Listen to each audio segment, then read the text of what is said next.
Bismillahirrahmanirrahim. Assalamualaikum warahmatullahi wabarakatuh.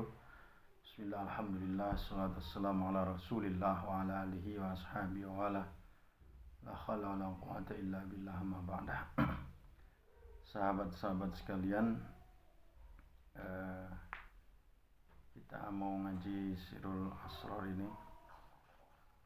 Saya mau bacakan muqaddimah Sirul Asrar. Ini mohon maaf agak awal, biasanya kita ini kalau di luar majelis kita buat siarannya itu malam karena tujuannya supaya suasananya hening, tidak ada suara-suara di luar. Mungkin kalau ada campur-campur suara di luar ini mohon dimaklumi. Karena saya ini dijemput mau menuju tempat yang agak susah sinyal dan kayaknya pulangnya agak lambat. Jadi kalau ya dibuat sekarang nanti kita tidak istiqomah ya ngaji. Jadi supaya kita istiqomah kita buat di awal. Sahabat-sahabat dan teman-teman sekalian, kita mau ngaji tentang siapa sih sebetulnya diri kita yang hakiki atau al-insan al-hakiki, atau kita yang sejati, dari mana asalnya dan kemana kita kembali. Kemudian apakah betul bahwa kita ini sebetulnya berasal dari Allah Subhanahu wa ta'ala. Kita sering mendengar kalimat inna lillahi wa inna ilaihi raji'un. Inna lillahi itu sering diterjemahkan bahwa inna, sungguhnya kita, lillahi itu dari Allah. Saya enggak bacakan kitabnya ya, tapi saya ambil keterangannya dari Sirul Asrar. Nah, kalau dibacakan ini agak panjang dan lama, tapi nanti saya bacakan beberapa sebagai penguat gitu ya. Begini sahabat-sahabat sekalian, kalau berdasarkan ilmu mantik itu cara berpikir yang benar, logika yang sehat, maka sebelum adanya segala sesuatu, semua kita yakin, menurut Ahlussunnah wal Jamaah yakin bahwa sebelum adanya segala sesuatu selain Allah, maka yang ada hanya Allah saja. Karena Allah itu adanya sebelum adanya segala sesuatu, adanya Allah tidak didahului dengan tidak ada, dan adanya Allah tidak diakhiri dengan tidak ada. La say'a ma'allah, kata keterangan di dalam hadis di dalam kitab Tajul Muluk. Kalau begitu berarti ketika Allah kemudian berkehendak menciptakan makhluknya, berarti bahannya dari mana? Kalau sebelum adanya makhluk, sebelum adanya segala sesuatu selain Allah, itu hanya ada Allah saja, maka secara logika kita mengatakan bahwa tidak mungkin Allah menciptakan makhluk dengan bahan selain dari dirinya. Kalau begitu berarti Allah menciptakan selain Allah atau menciptakan makhluk itu dari dirinya. Ya, bahan dasarnya itu dari dirinya. Tetapi Allah itu tersifati dengan sifat qadim, sementara makhluk itu harus tersifati dengan sifat hadis. Ciri atau syarat sesuatu itu dikatakan hadis atau baru, itu harus ada perubahan. Makanya nanti Allah itu menciptakan bahan dasar alam semesta itu tidak langsung dari dirinya, tetapi dari dirinya kemudian diproses. Rasulullah mengatakan ana minallah wal mu'minuna minni. Ana minallah wal mu'minuna minni. Dari dirinya sendiri kemudian Allah menciptakan nurullah.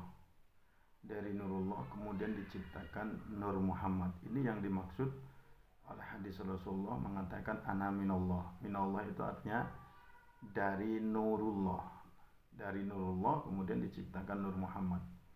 Dari Nur Muhammad nanti diciptakan orang-orang mukmin, diciptakan alam semesta dan jagat raya. Makanya sebetulnya tidak betul kalau dikatakan kita ini dari Allah. Yang dari Allah itu adalah nurullah. Kalau Nur Muhammad masih boleh dikatakan dari Allah karena perubahan dari dirinya Allah kepada Nur Muhammad itu baru 3 tahap. Jadi dari dirinya Allah menjadi Nurullah menjadi Nur Muhammad. Tetapi kalau kita itu sudah tahap kesekian.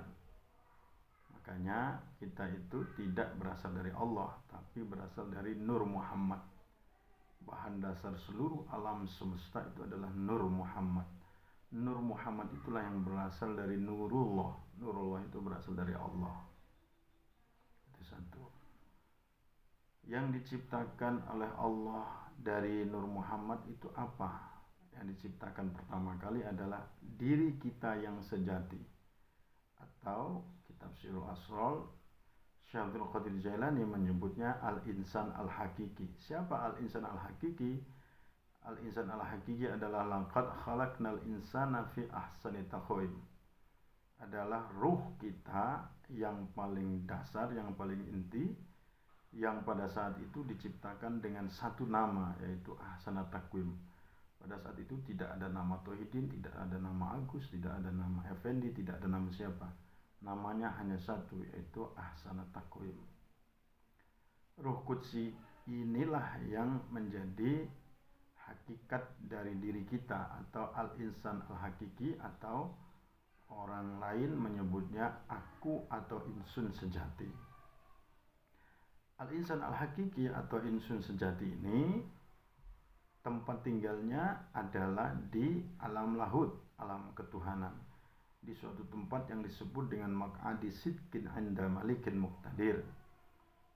Maq'adi sidqin 'inda malikin muqtadir sesuai dengan keterangan di kitab Sirul Asrar itu adalah tempatnya para nabi dan tempatnya para wali. Jadi hakikat diri kita yang sejati itu derajatnya, tempat tinggalnya, tempat asalnya itu sama dengan tempat tinggal dan tempat asalnya para nabi dan para wali, yaitu maq'adi sidqin 'inda malikin muqtadir di alam lahud, yang tempatnya itu ada di sisi hadratullah. Hadratullah atau al-hadratul qudsiyah atau al-hadratul jalaliyah itu disebut dengan surga yang keempat, atau dia tidak lagi disebut surga, atau dia disebut dengan surga yang ke-8. Setelah 7 surga itu ada surga yang ke-8. Hadratul Jalaliyah adalah suatu tempat yang sangat luar biasa indahnya, sangat luar biasa besarnya. Kalau surga Firdaus itu dipegang oleh malaikat Jibril hanya dengan sebelah tangan, maka Al-Hadratul Jalaliyah Jibril masuk dari pintu gerbangnya saja butuh waktu perjalanan 1000 tahun. Dari Al-Hadratul Jalaliyah inilah orang bisa bertemu dengan Allah, walaupun bukan Allah berada di Al-Hadratul Jalaliyah, karena Allah tidak bertempat, Allah tidak memerlukan ruang. Tetapi hanya dari Al-Hadratul Qudsiyah ini kita bisa bertemu dengan Allah. Orang yang sudah masuk ke Al-Hadratul Jalaliyah atau Al-Hadratul Qudsiyah itulah yang disebut dengan wusul. Di sisi Al-Hadratul Qudsiyah itu ada namanya maq'adi sidqin 'inda malikin muqtadir, sama-sama di alam lahud. Jadi makna daripada inna lillahi itu adalah kita berasal dari sisi Allah.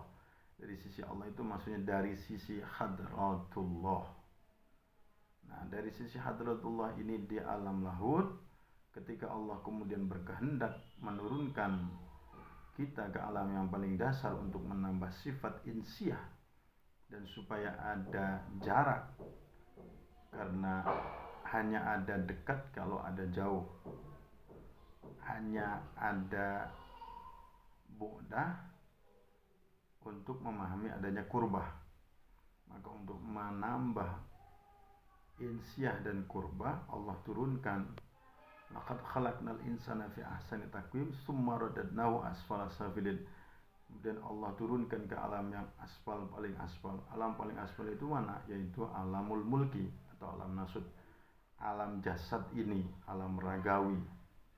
Diri kita ini adalah alam yang paling dasar. Di luar diri kita itu paling lebih dasar lagi, yaitu disebut aspalnya aspal. Nah, ketika kemudian Allah berkehendak menurunkan kita, maka dari alam lahud Roh kudsi kita itu diturunkan ke alam Jabarut. Di alam Jabarut dibungkus dengan roh sultani namanya.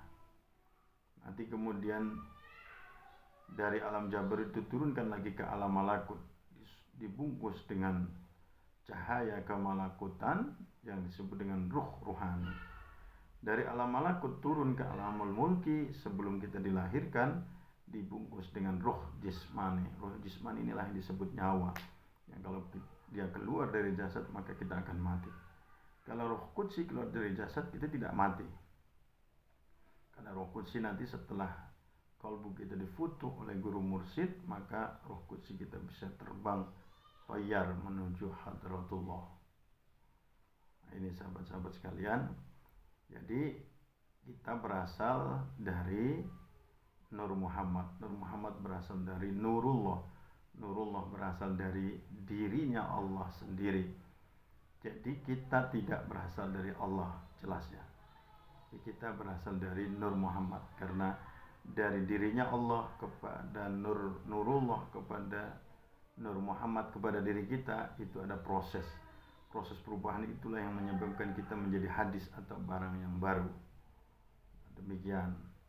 Nah, nanti kemudian tugas kita apa, turun ke alam nasud ini, kemudian perjalanannya seperti apa, nanti kita jelaskan secara perlahan.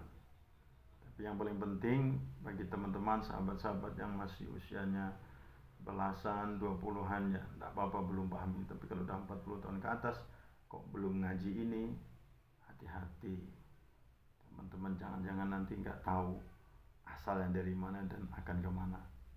Ya, kalau orang Jawa menyebutnya ilmu sangkan paraning tumati, asalnya manusia dari mana dan akan kembali kemana. Ini sangat penting karena ribuan kitab, jutaan ilmu, miliaran pengetahuan itu intinya ada di sini. Anda ngaji kitab alat dari yang paling rendah sampai paling tinggi, Anda ngaji kitab fikih dari yang rendah sampai paling tinggi, Anda ngaji kitab tasawuf dari yang paling rendah sampai yang paling tinggi, ngaji tafsir, ngaji hadis, tapi tidak mengerti ilmu ini, maka seperti orang yang melakukan perjalanan tapi tidak tahu dia berangkat dari mana dan akan kemana. Seperti orang yang naik kereta yang super canggih, kereta eksekutif, semua yang serba disediakan, serba indah, tetapi 1 jam dia berada di situ, 2 jam, 3 jam, sehari, 2 hari, setahun, 30 tahun, 60 tahun, ternyata ketika dia lihat kiri kanan, dia belum bergerak kemana-mana. Kenapa? Karena ternyata gerbong yang sangat canggih itu tidak dicantolkan, jadi dia tidak berjalan. Ini sahabat-sahabat sekalian, teman-teman sekalian, ini sebagai dasar dulu. Ini nanti akan luas pembahasannya. Kita bisa, kitabnya kecil ya, Sirul Asr ini, tapi kita ngajinya bisa puluhan tahun, karena ngaji kitab ini seperti mesin pencukur jalan itu. Mesin pencukur jalan, tahu ya, ada namanya glider itu. Glider itu kan nyukur sedikit maju, nanti mundur lagi, nyukur sedikit maju, mundur lagi. Begitu ngajinya itu, setahap demi setahap kita akan paham, pun perlu proses, perlu sambil dialami ilmu amalnya dan amal ilmiah. Kita akan memahaminya dengan secara pelan-pelan. Saya sendiri ngaji kitab ini 10 tahun lebih, sejak mulai diijazahkan oleh Al-Mukarram Romo Kiai Haji Nur Muhammad Soeharto pada saat itu. Sahabat-sahabat sekalian, nanti saya bacakan per babnya dari Muqaddimah, di mana dikatakan misalnya ketika Allah menghendaki menciptakan makhluk. Jadi ketika lama khalaqallahu ta'ala ruha Muhammadin sallallahu alaihi wasallam awalan dan seterusnya. Nanti kita bacakan, kemudian nanti bab tentang bagaimana proses turunnya kita dari alam yang paling tinggi ke alam yang paling rendah, kemudian proses pulangnya kita sampai menuju ke apa yang disebut dengan akhirat, dan akhirat itu sebetulnya apa, menurut penjelasan Syekh Abdul Qadir Jailani. Dan roh kudsi itu apa, roh rohani itu apa, roh sultan itu apa, roh jismani itu apa, di mana dia bertempat di badan kita, apa modal dasar yang diberikan oleh Allah kepada kita dan apa yang harus dilakukan. Kemudian nanti yang disebut memandang atau bertemu dengan Allah itu seperti apa, nanti kita jelaskan satu persatu secara perlahan, secara pelan-pelan. Mudah-mudahan umur kita dipanjangkan, mudah-mudahan kita diberikan kemampuan fikir, kemampuan hati untuk bisa menyerap sedikit dari dalamnya samudra keagungan ilmu Allah Subhanahu wa taala. Demikian, mudah-mudahan ada manfaatnya. Wallahul muwaffiq ila aqwamit thoriq. Assalamualaikum warahmatullahi wabarakatuh.